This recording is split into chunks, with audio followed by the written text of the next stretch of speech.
It is a very important and very interesting topic because this is topic related to the environment and organism. And इस paper का हम यहाँ पे study करने जा रहे हैं यूनिट सेकंड, जिसमें हम बात करेंगे यहाँ पे पिरामिड्स ऑफ इकोसिस्टम। स्टूडेंट्स, आपने लास्ट वीडियो के अंदर देखा होगा कि हमने पिरामिड की हिस्ट्री के बारे में बात की थी, जो कि हमारा था pyramids of ecosystem part first. वो वीडियो आपने देखा होगा।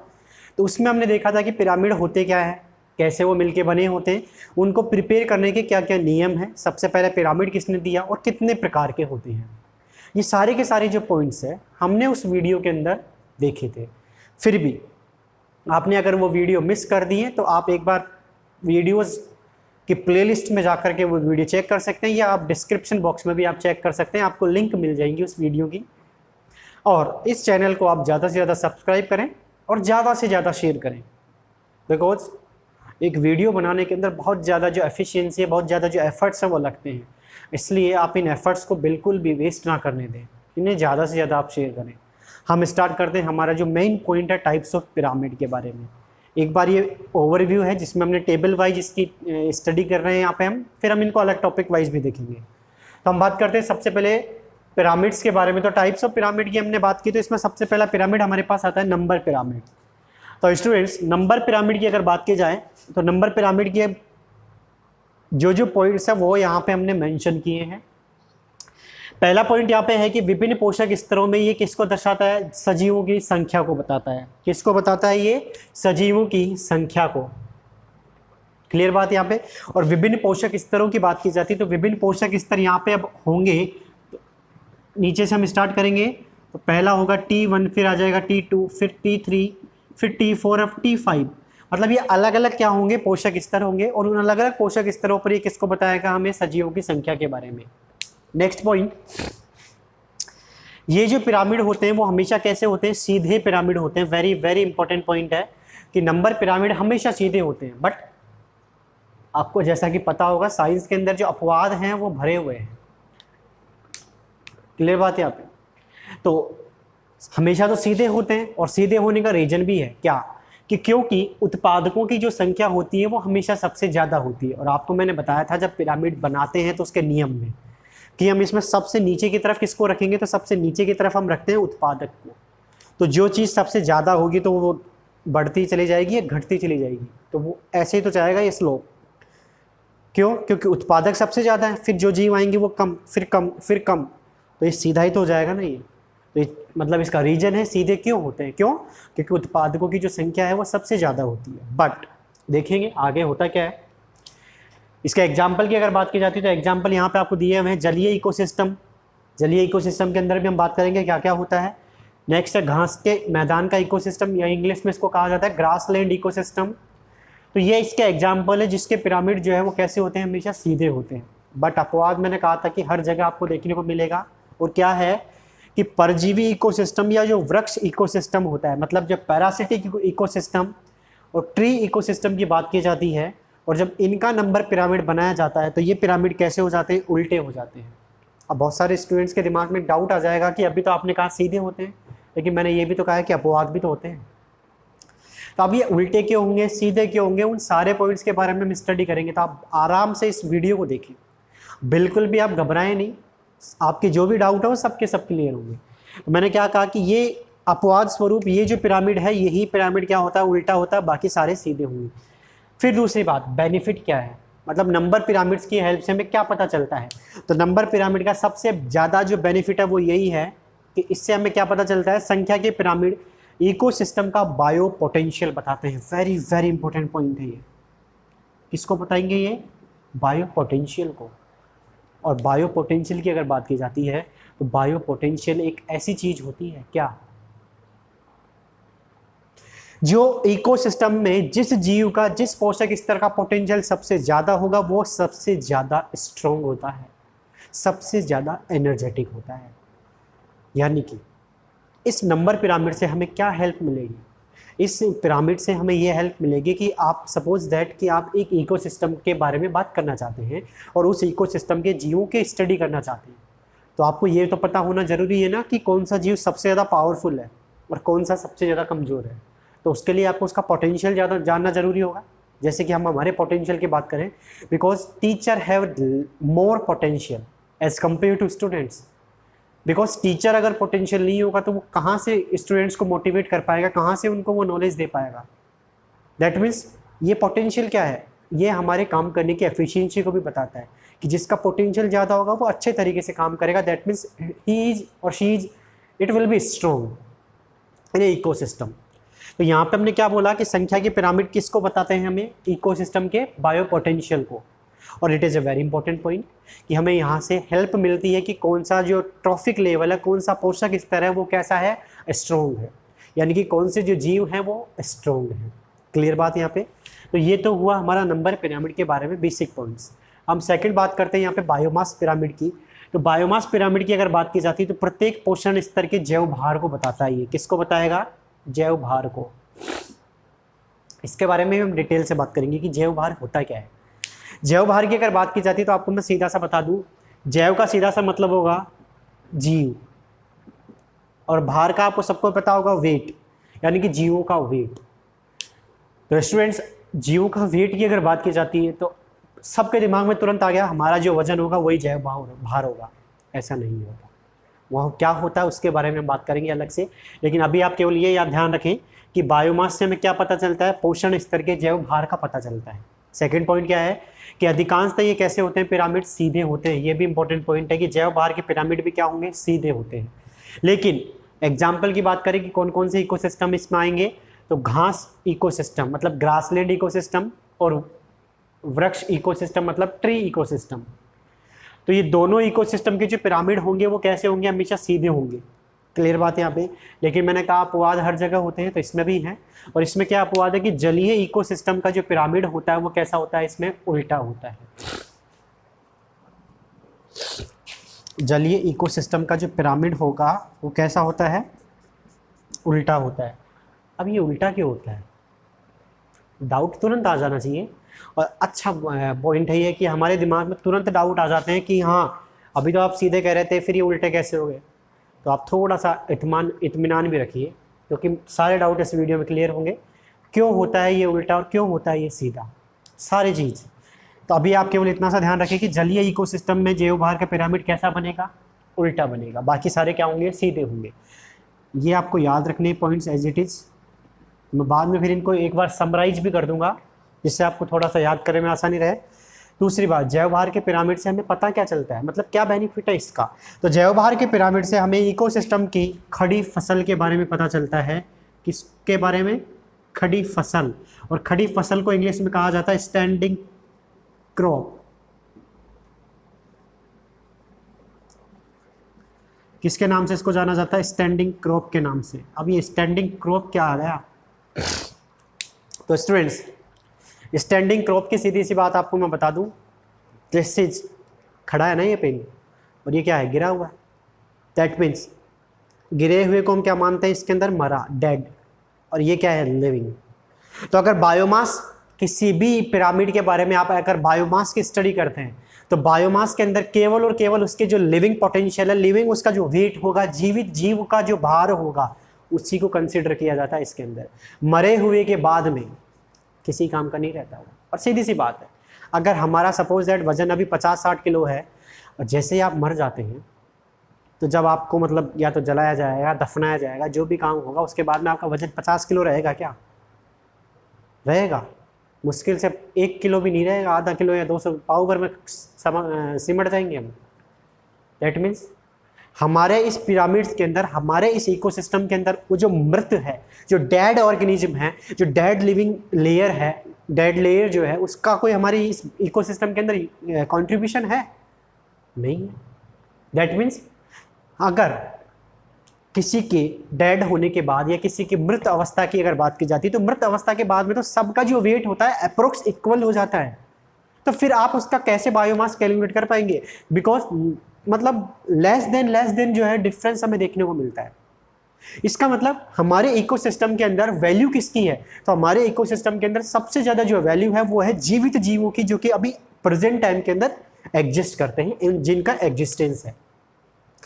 तो बायोमास के पिरामिड से हमें क्या हेल्प मिलती है कि किसी भी इकोसिस्टम के अंदर जीवित जीव जो स्टैंडिंग क्रॉप है वो कितनी है। उसके बारे में हम यहाँ से पता लगा सकते हैं। क्लियर बात यहाँ पे? होता क्या है वो सब हम डिटेल में बात करेंगे। नेक्स्ट पॉइंट हमारा है एनर्जी पिरामिड की।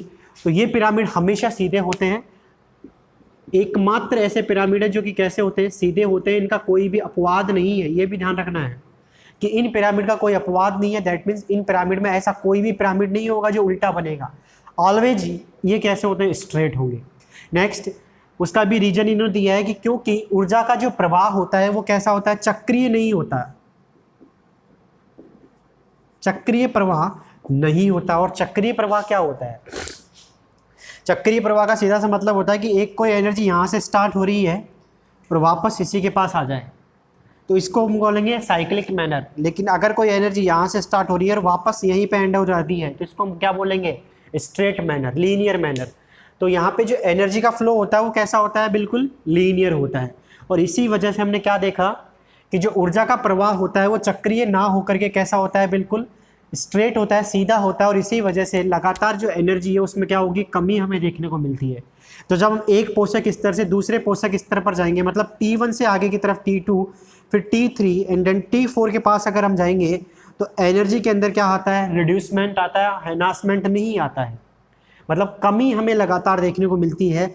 और इसी की वजह से ये पिरामिड कैसे बनते हैं, हमेशा सीधे बनते हैं। क्लियर बात यहाँ पे? दूसरी बात, इसका बेनिफिट क्या है कि इससे हमें क्या पता चलता है, तो इससे हमें किसी भी इकोसिस्टम की उत्पादकता, प्रोडक्टिविटी के बारे में पता चलता है, जो कि हमारे इस वीडियो का नेक्स्ट टॉपिक होगा, productivity of ecosystem. Students, what is productivity?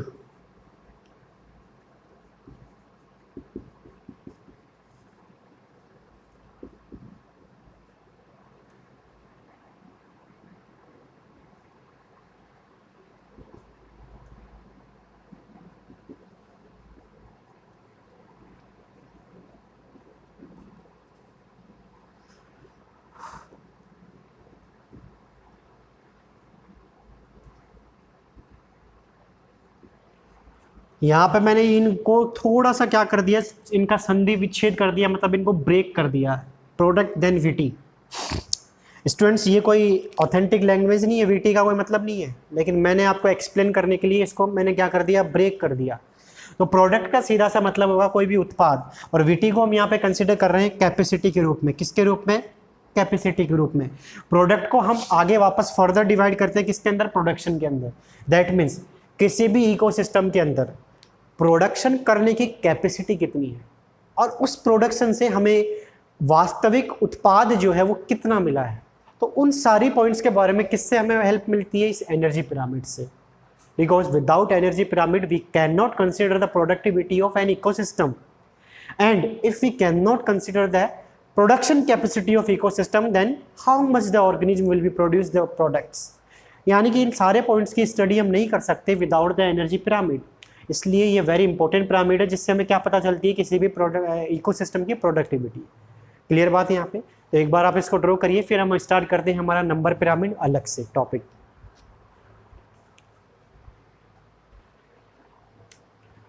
तो अब हम बात करते हैं यहाँ पे नंबर पिरामिड्स की। तो नंबर पिरामिड के अंदर हम यहाँ पे सबसे पहले जो एग्जाम्पल है उसकी बात करेंगे, यहाँ पे जलीय इकोसिस्टम, या इसी को हम बोलते हैं एक्वेटिक इकोसिस्टम के बारे में। तो यहाँ पे हम सबसे पहले प्रिपेयर करेंगे एक्वेटिक इकोसिस्टम का पिरामिड। तो मैंने आपको बताया था कि सबसे पहले हम किसको कंसिडर करेंगे, उत्पादक को, यानी कि प्रोड्यूसर्स को। तो जलीय इकोसिस्टम का सीधा सा आप दिमाग में लगा के चलिए कि कोई भी आप अगर तालाब देखते हैं, कोई भी आप झील देखते हैं, कोई भी नदी देखते हैं, या कोई भी समुद्र अगर आप देखते हैं, तो उस जगह का जो इकोसिस्टम होगा उसको हम यहाँ पे कंसिडर करने जा रहे हैं। दैट मीन्स उसके अंदर जो पाए जाने वाले जो जीव होंगे उन्हीं के बारे में हम यहाँ पे स्टडी करेंगे। क्लियर बात है यहाँ पे? तो आप थोड़ा सा भी जो है दिमाग में डाउट ना रखें, हम सबसे पहले प्रिपेयर कर रहे हैं जलीय इकोसिस्टम। तो मैंने यहाँ पे क्या कहा कि यहाँ पे सबसे पहले कौन आता है, उत्पादक। और उत्पादक यहाँ पे कौन होंगे, पादप प्लवक होंगे। अगर आप इनको इंग्लिश में लिखना चाहते हैं तो इंग्लिश में इसको बोलते हैं फाइटोप्लैंक्टन।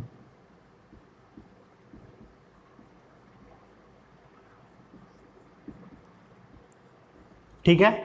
और इनकी जो संख्या होगी वो भी क्या होगी, सबसे ज़्यादा होगी। तो यहाँ पे मैंने माना कि इनकी जो संख्या है वो लगभग है 10⁵। ये अप्रोक्स, ध्यान रखना, कंफर्म नहीं है। फिर आप कहीं फिक्स कर लो कि हाँ सर आपने तो 10⁵ कैसे मान ली, ये कोई फिक्स नहीं है, इट इज़ कंफर्म नहीं है, मतलब डाउटेबल है। लगभग हमने समझाने के लिए इसको बोला है।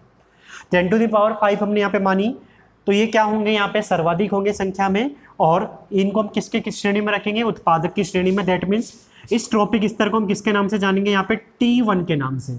क्लियर बात। यहाँ पे स्टूडेंट्स ध्यान रखना कि जो सबसे नीचे की तरफ जो लेवल होगा, जहाँ से हम हमारे पिरामिड को बनाना स्टार्ट करेंगे, उसको आप रखोगे T1 के ऊपर। फिर उसके बाद हम ऊपर चलते चले जाएंगे, तो T1 से फिर आगे बढ़ेंगे T2, फिर T3, फिर आगे हम क्या बढ़ेंगे, T4 की तरफ। तो यहाँ पे हमने क्या देखा कि उत्पादक को किसके ऊपर रखा है, हमने यहाँ पे T1 के ऊपर। फिर इसके बाद हम बात करते हैं उपभोक्ता, क्योंकि यहाँ से स्टार्ट हो जाते हैं हमारे उपभोक्ता। तो उपभोक्ता की अगर बात की जाए,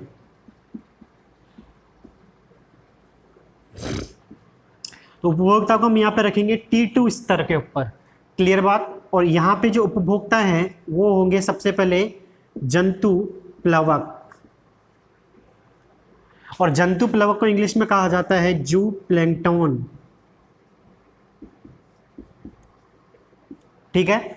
अगर इनकी नंबर की बात की जाती है तो संख्या इनकी कितनी होगी, तो इनकी संख्या हमने यहाँ पे मानी है 10⁴, क्योंकि मैंने आपको क्या बताया था कि नंबर क्या होगा इनका, धीरे धीरे जब हम बढ़ते चले जाएंगे तो कम होता चला जाएगा, जब तो सीधे भी होंगे ना ये। तो ये तो थोड़ा सा दिमाग आप खुद भी लगाएंगे कि यहाँ पे अभी नंबर इनका 10⁵ है, तो अब कितना हो गया यहाँ पे इनका नंबर 10⁴। क्लियर। इनको हमने किसके अंदर रखा है, कौन से पोषक स्तर पे रखा है, इनको T2 के ऊपर। अब इसके बाद हम बात करते हैं यहाँ पे दूसरी बात कि ये क्या होंगे, शाकाहारी होंगे। ठीक है। कैसे होंगे ये, शाकाहारी होंगे। अरे सीधी सी बात है, फाइटोप्लैंक्टन का अगर आपको मैं बेस्ट एग्जांपल दूं तो आपने देखा होगा कि पानी के अंदर हरी हरी परत जम जाती है, उसको हम बोलते हैं काई, जो कि बेसिकली एल्गी हो सकती है। तो अगर उसकी बात करें तो उनको जब कोई खाएगा तो वो शाकाहारी के अंदर ही तो आएगा। क्लियर बात यहाँ पे। तो इसलिए इसको हमने क्या बोला है, शाकाहारी। फिर इसके बाद हमारे पास आता है तीसरा लेवल, जो तीसरा पोषक स्तर है उसको हम बोलेंगे T3। और T3 पे हमने यहाँ पे किसको रखा है, छोटी मछलियों को रखा है। किसको रखा है, छोटी मछलियों को। और इनको हम कह सकते हैं यहाँ पे स्मॉल फिशेज। ठीक है। इनके नंबर की अगर बात की जाती है तो संख्या इनकी कितनी होगी, तो इनकी संख्या होगी यहाँ पे 10⁵ आप कह सकते हो, या 2 मान सकते हो, कम होगी मतलब नंबर। और अब ये किस श्रेणी के अंदर स्टार्ट हो जाएंगे, मांसाहारी। क्लियर बात यहाँ पे। या यूं कहें कि ये जो है छोटे जीव होंगे, और हम कह सकते हैं कि ये स्टार्टिंग मांसाहारी जो जीव हैं उनके अंदर रखे जाएंगे। फिर इसके बाद में हमारे पास जो नेक्स्ट लेवल आता है वो आता है हमारे पास T4। और T4 के अंदर हम यहाँ पे किसको रखेंगे, तो बड़ी मछलियों को रखा जाता है T4 के अंदर। और बड़ी मछली, बिग फिशेज, इनकी संख्या की अगर बात की जाएगी तो इनकी संख्या कितनी होगी, 10⁵2 के आसपास। और ये कैसे होंगे, सर्वोच्च मांसाहारी, या टॉप कॉर्निवोरस के नाम से इसको जाना जाएगा। और इसके बाद में अगर हमें जरूरत पड़ती है तो हम T4 को T4-5 के आगे भी लिख सकते हैं, लेकिन हमने यहाँ पे क्या माना कि T1 से हमने स्टार्ट किया और सबसे टॉप हमारा कौन सा है, T4 है। क्लियर बात। दूसरी बात, अगर हम अब इसको पिरामिड के शेप में अगर इसको बनाना चाहें तो मैंने यहाँ पे क्या बोला कि सबसे पहले मैं एक बार इसको ड्रॉ कर लेता हूँ।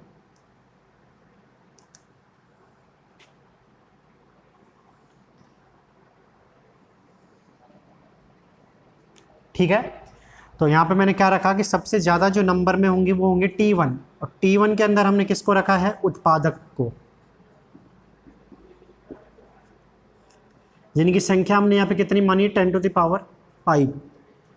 इसके बाद हमारे पास होंगे यहाँ पे T2, और T2 को हमने यहाँ पे किसके अंदर रखा है, संख्या में 10⁴। और ये होंगे यहाँ पे हमारे पास, हम यहाँ में इनके नाम ही लिख देते हैं क्योंकि नाम में फिर आसानी रहेगी।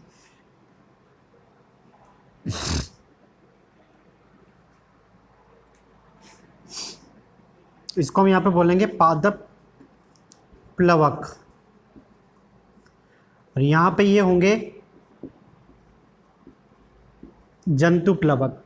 और फिर इसके बाद हमारे पास आता है T3, जिनकी नंबर यहाँ पे हमने कितनी रखी है 10⁻³ के आसपास, और ये होती हैं छोटी मछलियाँ। और ऊपर की तरफ हमारे पास होंगे T4, जिनका नंबर हमने यहाँ पे रखा है, और ये होंगी कौन सी, बड़ी मछलियाँ, बड़ी मछली। ठीक है, दैट मीन्स जब हमने ये इन संख्या के बेस पर इस पिरामिड को बनाया तो हमने क्या देखा कि ये पिरामिड हमें कैसा प्राप्त होता है, सीधा प्राप्त होता है। तो इसी वजह से हम कहते हैं कि जलीय इकोसिस्टम का पिरामिड हमें कैसा मिलता है, बिल्कुल सीधा मिलता है। यहाँ पे हमने बात की कि इस पिरामिड की हेल्प से हमें क्या पता चलेगा, बायो पोटेंशियल। तो बायो पोटेंशियल की बात की जाती है तो जब हम नीचे से ऊपर की तरफ जाते हैं, तो नीचे से ऊपर की तरफ जाते हैं तो हमारा जो बायो पोटेंशियल है वो क्या होता चला जाता है, कम होता चला जाता है। ये पॉइंट आपको याद रखना है। दैट मीन्स जो उत्पादक होंगे, इन उत्पादकों का जो बायो पोटेंशियल होगा वो क्या होगा, सर्वाधिक होगा। और इसके बाद में जो हमारे सर्वोच्च उपभोक्ता होंगे या जो मांसाहारी होंगे T4 लेवल पर, उनका बायो पोटेंशियल क्या होगा, सबसे कम होगा। सीधी सी बात है, जब नंबर कम होता चला जाएगा तो पोटेंशियल क्या होता चला जाएगा, कम होता चला जाता है। क्लियर बात है यहाँ पे। तो ये पिरामिड कौन सा है, हमारा जलीय इकोसिस्टम का पिरामिड है, जिसमें बायो पोटेंशियल जो है नीचे से ऊपर की तरफ जाने पर क्या होता है, कम होता चला जाता है। क्लियर बात है यहाँ पे। तो आप इसको ड्रॉ करिए, ये है जलीय इकोसिस्टम। नेक्स्ट पॉइंट हमारा है यहाँ पे, सेकंड जो एग्जांपल है वो है यहाँ पे ग्रासलैंड इकोसिस्टम। तो ग्रासलैंड इकोसिस्टम या हिंदी में इसको कहा जाता है घास स्थल इकोसिस्टम। तो घास स्थल इकोसिस्टम की जब हम क्या करते हैं, यहाँ पे पिरामिड का फॉर्मेशन करते हैं, तो वही हमारा सबसे बेसिक पॉइंट क्या होगा कि सबसे पहले हम किसको रखेंगे यहाँ पे, उत्पादक को। और उत्पादक यहाँ पे अब कौन बन जाएगी, घास। ठीक है। और घास की अगर बात की जाती है तो घास को आप इंग्लिश में ग्रास भी लिख सकते हो, तो इसमें तो कोई लिखने वाली बात नहीं है, लेकिन सर्वाधिक होंगे ये संख्या में।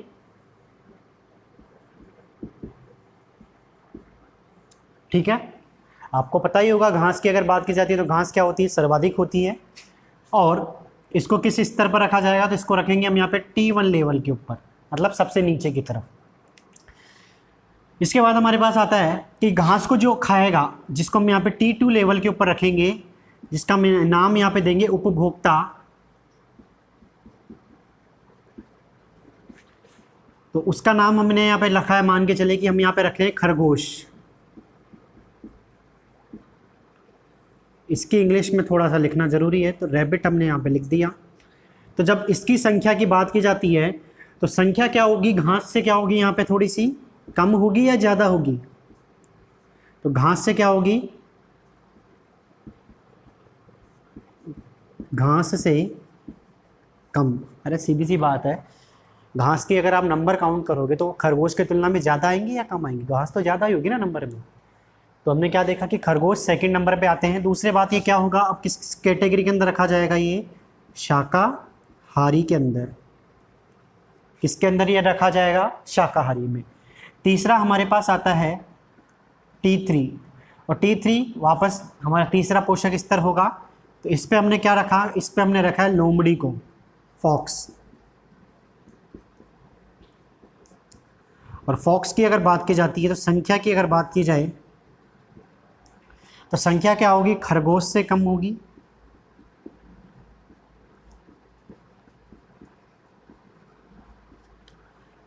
और ये भी क्या होंगे, मांसाहारी के अंदर रखे जाएंगे।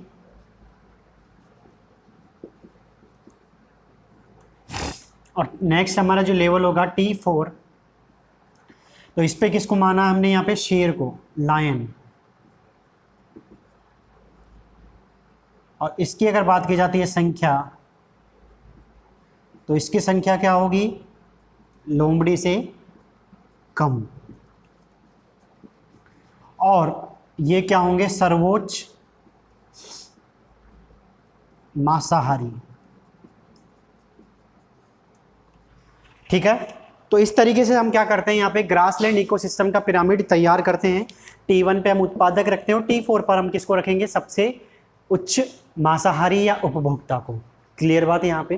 तो जब हमने यहाँ पे T1 की बात की तो T1 पे हमने किसको रखा, घास को। फिर उसके बाद में घास को कौन खाएगा, खरगोश। खरगोश के बाद में उसको खाएगा लोमड़ी, और लोमड़ी को कौन खा सकता है, शेर। तो इस तरीके से घास का इकोसिस्टम का पिरामिड जो है तैयार किया जाता है नंबर का। तो इसके बेस पर जब हम इसका पिरामिड तैयार करते हैं तो ये पिरामिड हमें कुछ इस तरीके से दिखाई देता है।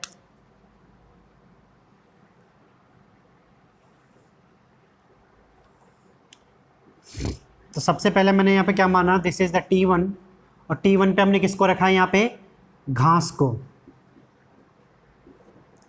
किसको रखा है, घास। फिर T2 की अगर बात की जाती है तो T2 पे हमने किसको रखा है, खरगोश को।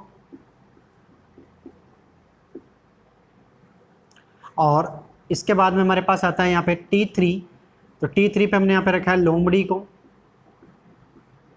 और T4 की अगर बात की जाती है तो T4 पे हमने किसको रखा है, शेर को। दैट मीन्स ये तो होंगे हमारे उत्पादक और ये होंगे हमारे सर्वोच्च उपभोक्ता इस इकोसिस्टम के। क्या होंगे ये, सर्वोच्च उपभोक्ता। अब पोटेंशियल की अगर बात की जाती है तो पोटेंशियल वापस क्या होगा, जब हम नीचे से ऊपर की तरफ जाते हैं तो नीचे से ऊपर की तरफ जाने पर पोटेंशियल में वापस क्या हमें देखने को मिलती है, कमी देखने को मिलती है।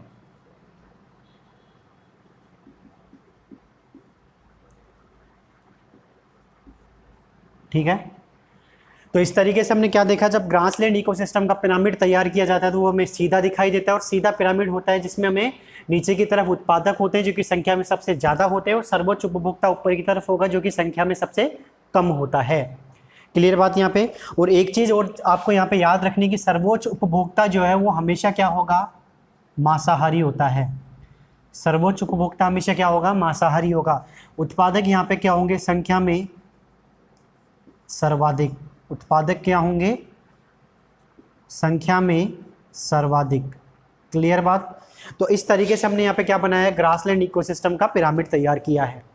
तो आप इसको ड्रॉ करिए, जिसमें हमने एग्जाम्पल सीधे से लिए, घास। घास को खरगोश खाता है आराम से, खरगोश को लोमड़ी खा सकती है, लोमड़ी के बाद हमारे पास शेर आता है। क्लियर बात है यहाँ पे। नेक्स्ट हमारा होगा इसके अंदर अब जो अपवाद है हमारा पैरासिटिक, वो बनाएंगे। एक बार आप इसको ड्रॉ करिए। अब यहाँ पे हमारे पास है नंबर पिरामिड का तीसरा जो टाइप है वो है यहाँ पे जो एग्जाम्पल है, सबसे इम्पोर्टेंट भी है क्योंकि ये थोड़ा सा एक्सेप्शन केस भी आता है। तो वो है हमारा ट्री इकोसिस्टम।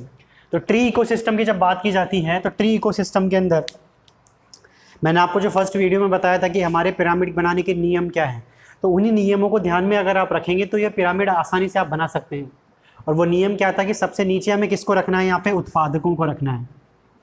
तो T1 के ऊपर सबसे पहले किसको रखा जाएगा, यहाँ पे उत्पादक को। ठीक है, क्योंकि नियम यही कहता है हमारा।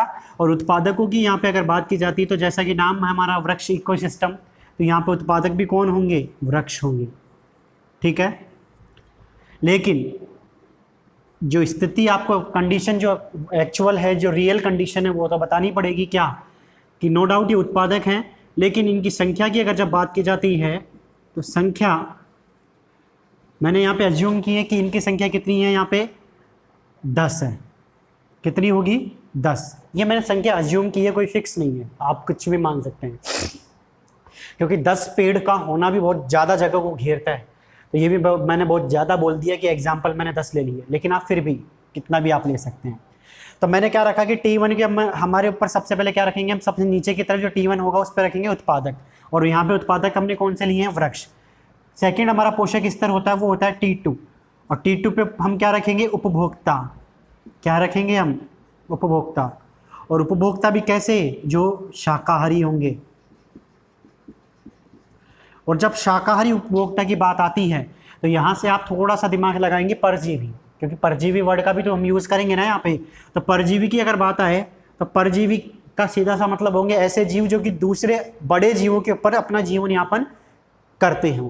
तो अगर वृक्ष के ऊपर परजीवी की बात की जाती है, मतलब वृक्ष के ऊपर ऐसे कौन से जीव हैं जो रहते हैं और अपना जीवन यापन करते हैं, तो उनकी बात की जाती है तो वृक्ष के ऊपर रहते हैं पक्षी। कौन रहते हैं, पक्षी, यानी कि बर्ड्स। ठीक है।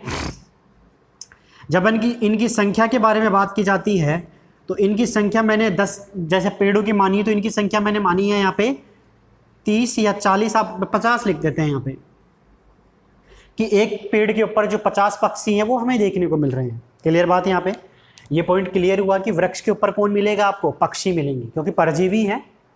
परजीवी इसका सीधा सा मतलब होगा कि छोटा जीव अपने से बड़े जीव के ऊपर जब जीवन यापन करता है तो उसको हम क्या बोलते हैं, परजीवी कहते हैं। तीसरा हमारा पोषक स्तर कौन सा होगा, तो तीसरा हमारा पोषक स्तर होगा यहाँ पे T3 का। और T3 की अगर बात की जाती है तो T3 पे हम रखेंगे यहाँ पे मांसाहारी को, या यूं कहें कि यहाँ पे हमारे पास होगा सर्वोच्च उपभोक्ता। स्टूडेंट्स ध्यान रखना, सर्वोच्च उपभोक्ता अगर दिमाग में आ जाए तो इसका मतलब ये मत समझ लेना कि वो आकार में बड़ा होगा, सर्वोच्च ना। सर्वोच्च का सीधा सा मतलब होता है कि किसी भी इकोसिस्टम के अंदर सबसे ऊपर जिसको रखा जाएगा उसको हम क्या बोलेंगे, सर्वोच्च बोलेंगे। ठीक है, तो यहाँ पे जब सर्वोच्च उपभोक्ता की बात की गई, इससे जब पूछा गया तो इसने क्या बताया कि जो पक्षी होते हैं वो पक्षी किसको अपना भोजन बनाते हैं या देते हैं। तो जब इनसे पूछा गया कि पक्षियों से कि आपके ऊपर कौन से जीव जो हैं वो रह सकते हैं, आप उनके बारे में बताइए, तो पक्षियों ने क्या बोला कि हमारे ऊपर छोटे जीव रह सकते हैं। और छोटे जीव को हम यहाँ पे कह सकते हैं कि कीट पतंग आप कह सकते हो, छोटे जीव, या यूं कहें कि इंसेक्ट्स आप उन्हें कह सकते हैं, इंसेक्ट्स आप कह सकते हैं, या आप कोई भी बैक्टीरिया बता सकते हैं जो कि पक्षियों के ऊपर हमें देखने को मिलेंगे, मतलब छोटे जीव होंगे। और जब इनसे पूछा गया कि आपकी संख्या बताइए तो इन्होंने कहा कि साहब संख्या का तो पूछो ही मत, बहुत ज़्यादा होती है। मतलब संख्या की जब बात की गई तो इनकी संख्या हमें क्या देखने को मिली, 10⁵, या यूं कही कि बहुत ज़्यादा हमें देखने को मिली, किससे, और पोषक स्तर पे पाए जाने वाले जीवों से। हमारा दिमाग खराब हो गया कि यार ये क्या हो रहा है। अभी तक हमने देखा था कि उत्पादक जो है वो संख्या में ज़्यादा होते थे, लेकिन यहाँ पे उत्पादक क्या है, संख्या में कम है। अरे यही तो रीजन है कि इस वजह से ये पिरामिड जो है वो कैसा बनता है, उल्टा बनता है। तो अब कई स्टूडेंट्स कहते हैं कि सर आप बना के भी बताइए कि उल्टा कैसे बनता है। तो उसी के बारे में बात करेंगे कि उल्टा कैसे बनता है। तो देखिए आप, वही बात, सबसे पहले हमें किसको रखना है, यहाँ पे उत्पादकों को रखना है। तो जब हम उत्पादकों को रखेंगे तो उत्पादक हमारे पास क्या है, यहाँ पे संख्या में कम है। मैं यहाँ पे ड्रॉ कर देता हूँ ये डायग्राम, यहीं पे सही रहेगा ये, लेकिन दिखेगा नहीं फिर आपको। यहाँ पे मैं ड्रॉ करता हूँ। तो मैंने क्या कहा कि सबसे कम हमारे पास रहेंगे नीचे की तरफ उत्पादक। नीचे की तरफ कौन रहेगा, उत्पादक। मैंने इसको एक डब्बे से बंद कर दिया, चलो कोई बात नहीं। संख्या भी आपको पता ही है, संख्या कितनी है यहाँ पे हमारे पास, 10 है। कितनी है, 10। ठीक है, फिर सेकंड हमारे पास आता है, ये लेवल भी आपको पता है कि कौन सा है, T1 है। तब हम सेकंड के पास गए, T2 के पास, भाई साहब आपके बारे में बताइए। तो इसने कहा कि यार मैं तो जो वृक्ष हैं, मतलब जो उत्पादक है उनसे ज़्यादा हूँ। कोई बात नहीं, ज़्यादा हूँ तो हम बड़ा कर देंगे आपको। तो जब इनसे पूछा गया कि ये ज़्यादा है तो इनको थोड़ा सा हमने क्या कर दिया, यहाँ से बड़ा कर दिया। और जब हमने इसको बड़ा किया तो बड़ा करके इनका नाम भी थोड़ा सा हम इसको बड़ा लिख देते हैं। ओहो, नाम तो बेचारों का छोटा ही है, लेकिन संख्या में क्या है, ये बड़े हैं। और संख्या में हमने जब बड़ों की बात की तो कितने माने हमने यहाँ पे, 50। लेवल कौन सा हो जाएगा, T2। चलो ठीक है। पक्षियों से पूछा गया कि सर आपके पास में और आपके बाद में कौन आएगा। तो इन्होंने कहा सर पूछो ही मत हमारे से, इतने हैं कि आप काउंट ही नहीं कर सकते। कोई बात नहीं, काउंट नहीं कर सकते तो हम उनको और बड़ा कर देंगे। भाई उन्होंने कहा कि मैं थोड़ा ज़्यादा हूँ, मेरी फैमिली बड़ी है, तो आप मुझे थोड़ा सा और बड़ा करके लिखो। कोई बात नहीं, हमने यहाँ पे लिख दिया छोटे जीव, या यूं कहेगी ये क्या होते हैं, परजीवी होते हैं। छोटे जीव, या यूं कहेगी ये क्या कहलाते हैं, परजीवी। बिकॉज पक्षी जो है वो कंप्लीटली परजीवी नहीं होते पेड़ के ऊपर, ये पेड़ पर डिपेंडेंट होते हैं, आश्रित होते हैं। लेकिन ये जो छोटे जीव होते हैं ये तो बेचारे कंप्लीटली डिपेंडेंट होंगे, ये पेड़ के ऊपर भी और पक्षियों के ऊपर भी, इसलिए इसको हमने क्या नाम दे दिया, परजीवी। और जब इनकी संख्या पूछी गई तो संख्या तो पूछो ही मत सर, 10⁵ और ये लेवल कौन सा हो गया हमारा T3। अच्छा, तो ये लेवल तो आपने डायग्राम भी ड्रॉ कर दिया, तो आप मुझे बताइए पिरामिड उल्टा कैसे दिख रहा है आपको? चलो कोई बात नहीं, उल्टा भी दिख जाएगा। तो जब हमने इसका पिरामिड ड्रॉ किया तो हमारे पास पिरामिड कैसा आता है? बिल्कुल ऐसा पिरामिड हमें देखने को मिलता है। क्लियर बात यहाँ पे? और इस टाइप के पिरामिड को हम क्या बोलेंगे? उल्टा पिरामिड बोलेंगे। It is a very very important topic कि पिरामिड जो है वो उल्टा कैसे बनता है। दूसरी बात जो कि हमारा इस नंबर पिरामिड का सबसे इंपॉर्टेंट पॉइंट है कि नंबर पिरामिड से हमें क्या पता चलता है? तो हमें बायो पोटेंशियल पता चलता है, जैव विभव जिसे हम कह सकते हैं। तो देखते हैं, जब हम T1 से ऊपर की तरफ जाते हैं तो हमने क्या देखा कि जब आप T1 से T3 की तरफ बढ़ते हो, बढ़ो बढ़ो बढ़ो बढ़ो, ये बढ़ गए साहब, ऊपर पहुंच गए हम। तो और जो हमने 2 एग्जाम्पल लिए थे ना, उन 2 एग्जाम्पल में तो बायोटिक पोटेंशियल में कमी आ रही थी, लेकिन यहां उल्टा हो रहा है। क्या? कि इनका जो बायोटिक पोटेंशियल है वो क्या होता जा रहा है? बढ़ता जा रहा है। ये लो साहब, इस वजह से इसको हमने क्या बोला है? अपवाद बोल दिया। क्लियर बात यहां पे? इसका मतलब ये हुआ कि ये तो हमारे नंबर पिरामिड बिल्कुल क्लियर हो गए कि हमारा जो एक अपवाद है जिसको मॉनिटरी इकोसिस्टम या परजीवी पैरासिटिक इकोसिस्टम, तो इसका पिरामिड कैसा बनता है? उल्टा बनता है। बाकी सारे पिरामिड सीधे बनते हैं। क्यों बनता है? क्योंकि यहाँ पे उत्पादक जो है वो क्या होते हैं? बिल्कुल नंबर में कम होते हैं, उसके बाद में जो जीव हैं वो संख्या में बढ़ते चले जाते हैं।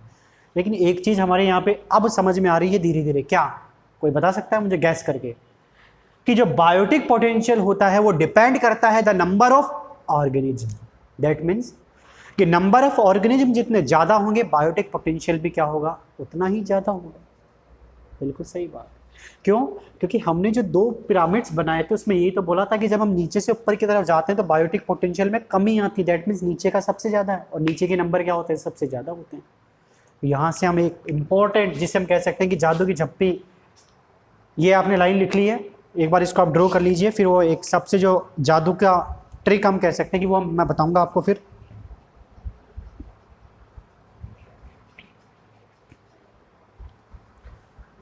ठीक है, अब हम इसको एक बार रफ करते हैं। तो जो सबसे इंपॉर्टेंट पॉइंट है हमारे इस पिरामिड का क्या है?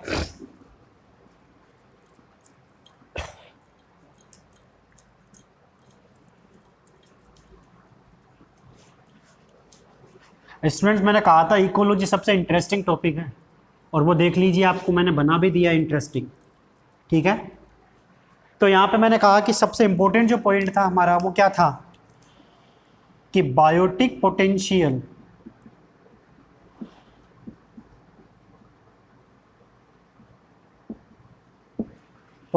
Is directly proportional to number of organism. Clear बात यहां पे? ओके सर, क्लियर हो गया। क्या? कि जैसे जैसे नंबर ऑफ ऑर्गेनिज्म बढ़ता चला जाएगा, ऑर्गेनिज्म बोल रहे हैं लिविंग ऑर्गेनिज्म बोलते हैं, कोई दिक्कत नहीं है। तो लिविंग ऑर्गेनिज्म का जब नंबर बढ़ता हुआ चला जाएगा तो हमारा जो पोटेंशियल है बायोटिक पोटेंशियल वो भी क्या होगा? इंक्रीज होगा। That means it is directly proportional to number of living organism. Clear बात यहाँ पे? मैं उम्मीद करता हूँ आपको ये नंबर की पिरामिड जो है वो बिल्कुल क्लियर हो गए होंगे। अब भी किसी के डाउट रह जाता है, कोई दिक्कत नहीं, दिमाग है, डाउट रह सकता है किसी के भी, फिर भी आप पूछें कमेंट बॉक्स में। Thank you students. सेकंड हमारा जो टाइप का पिरामिड है वो है बायोमास पिरामिड, उसके बारे में हम इसमें बात करेंगे, तो आप बने रहिए इसी वीडियो के अंदर।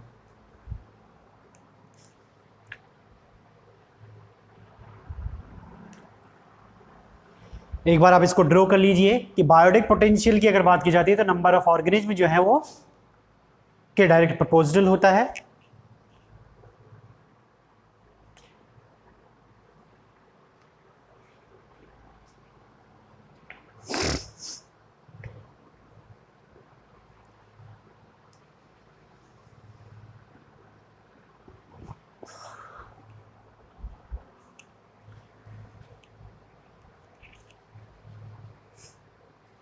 Thank you very much students, इतनी देर इस वीडियो में बने रहने के लिए। अब हमारा नेक्स्ट पॉइंट होगा पिरामिड ऑफ बायोमास।